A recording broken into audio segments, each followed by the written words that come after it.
नमस्कार दोस्तों, मैं हूं डॉक्टर ताहिर। मैं एक मनोचिकित्सक, डी एडिक्शन स्पेशलिस्ट और सेक्सोलॉजिस्ट हूं। मैं दिल्ली के अंदर कार्यरत हूं।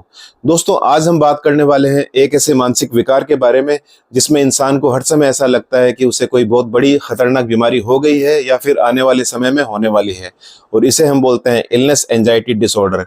इसे पहले DSM-4 के अंदर हाइपोकॉन्ड्रियासिस बोला जाता था। अब दोस्तों, इस बीमारी के अंदर इंसान का जो दिमाग है हर समय प्री ऑक्यूपाइड रहता है कि उसे कोई बहुत खतरनाक बीमारी होने वाली है, जिसके चलते वह तरह तरह के डॉक्टर्स को दिखाता है। डॉक्टर शॉपिंग शुरू कर देता है। जैसे जैसे उसमें सिम्टम्स आते हैं वैसे वैसे वो डॉक्टर को दिखाता है। जैसे कभी पेट के सिम्टम्स आते हैं तो वो गैस्ट्रोएंटरोलॉजिस्ट को दिखाता है, और कभी उसे चेस्ट के सिम्टम्स आते हैं तो कार्डियोलॉजिस्ट को दिखाता है। अपनी सारी जांचें करवा लेता है, ECG, इको, TMT सब जांचें करवा लेता है।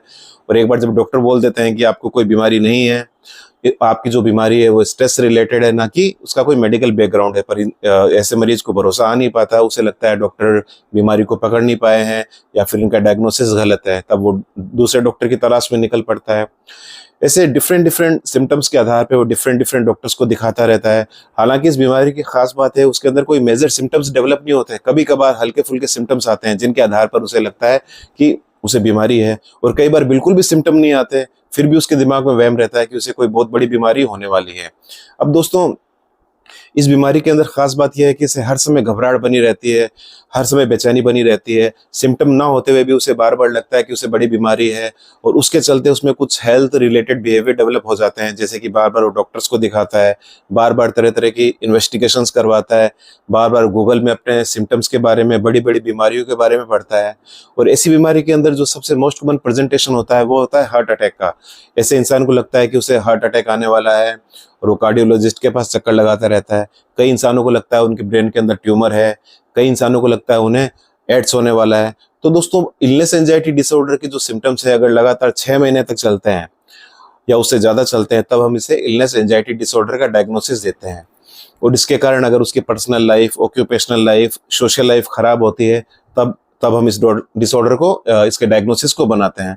अब दोस्तों, हम बात करते हैं इसके कारणों के बारे में। दोस्तों, कारणों के अंदर जो वैसे तो एग्जैक्ट कोई कारण रिपोर्टेड नहीं है, फिर भी कुछ साइकोलॉजिकल थ्योरीज के अनुसार एक कारण यह है कि अगर किसी इंसान का बचपन में काफी शोषण हुआ हो, दमन हुआ हो, जिसे काफी क्रिटिसाइज किया गया हो, अगर किसी का कुछ एब्यूज हुआ हो, चाहे फिजिकल हो या सेक्सुअल हो, तो ऐसे ऐसे इंसानों के अंदर आने वाले समय में ऐसे disorder, anxiety disorder like illness anxiety disorder develop होने की संभावना काफी बनी रहती है। दूसरा, कोई इंसान है काफी सेंसिटिव है और काफी अपने इमोशंस को एक्सप्रेस नहीं कर पाता है, ऐसे इंसान के अंदर भी ऐसे डिसऑर्डर जल्दी पनपते हैं। और ऐसा इंसान जो कि काफी आइसोलेटेड रहता है, उसका सोशल बैकग्राउंड नहीं होता, सबसे खींचा खींचा दूर रहता है, ऐसे इंसान में भी ऐसे डिसऑर्डर जल्दी डेवलप हो जाते हैं। तो दोस्तों, ये कुछ कारण थे। अब हम बात करते हैं इसके मैनेजमेंट के बारे में।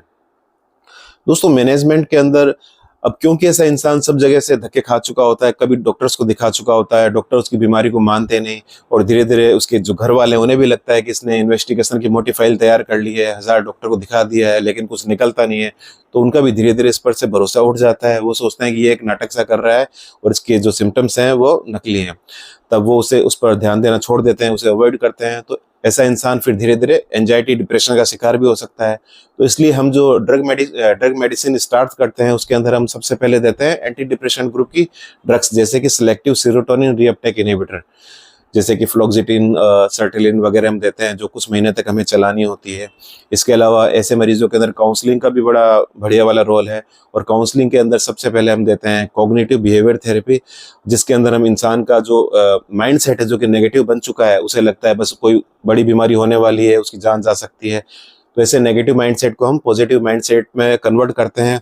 उसके जो नेगेटिव न्यूरोनल पैटर्न बन चुके होते हैं उसे पॉजिटिव में कन्वर्ट करते हैं। उसे ऑटो सजेस्ट करना सिखाते हैं कि वो अपनी जो नेगेटिव विचारधारा है, विचारों में जो विकार आया है, उसे पॉजिटिव विचारों से रिप्लेस करे, और डिस्प्यूट करना सीखे अपने नेगेटिव विचारों को। जब जब उसके दिमाग में नेगेटिव विचार आए, वो अपने आप को ऑटो सजेस्ट करे, डिस्प्यूट करे कि भाई मेरे सिम्टम्स कुछ है नहीं, मेरी इन्वेस्टिगेशन के अंदर भी नेगेटिव आया, तो कैसे मुझे कुछ होगा, और जब डॉक्टर्स बोल रहे हैं इतने सारे, तो कैसे कुछ हो सकता है, तो मेरा ये सिर्फ दिमाग का भ्रम है, तो मुझे इस भ्रम से दूर रहना चाहिए।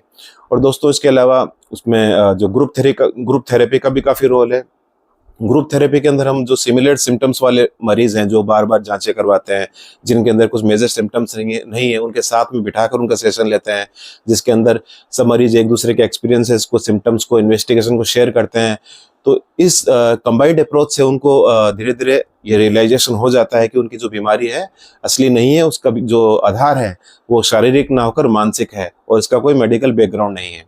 इसके अलावा फैमिली थेरेपी का भी काफ़ी रोल है। फैमिली थेरेपी के अंदर जो ऐसे पेशेंट होते हैं, उनके घर वालों को थोड़ा ये सिखाया जाता है कि वो मरीज के साथ एम्पैथी डेवलप करें, उसकी सिम्टम्स को समझें, उसकी फीलिंग्स को समझें, अपने आप को उसकी जगह रख कर देखें, उसे सिम्टम्स को ढंग से सुनें और उसे प्यार से समझाएं कि इसका इलाज किसी मानसिक चिकित्सक के पास है, हमें उसके पास चलना चाहिए, ना कि उधर उधर तरह तरह के डॉक्टर्स के पास हमें भटकना चाहिए। और हमें जितना जल्दी उसके मानसिक चिकित्सक के पास ले जाकर ड्रग ट्रीटमेंट या फिर काउंसलिंग लेनी चाहिए। तो दोस्तों ये वीडियो था इलनेस एंजाइटी डिसऑर्डर यानी हाइपोकॉन्ड्रियासिस के बारे में, यानी कि बड़ी भयानक बीमारी होने के डर की जो बीमारी है उसके बारे में। तो उम्मीद करता हूँ आपको ये वीडियो पसंद आया होगा और आप अपने दोस्तों रिश्तेदारों तक इसे शेयर करेंगे, इस वीडियो को लाइक करेंगे और मेरे चैनल को सब्सक्राइब करेंगे। तो दोस्तों आज के लिए इतना ही, फिर मिलते हैं एक नए वीडियो के साथ। तब तक के लिए नमस्कार।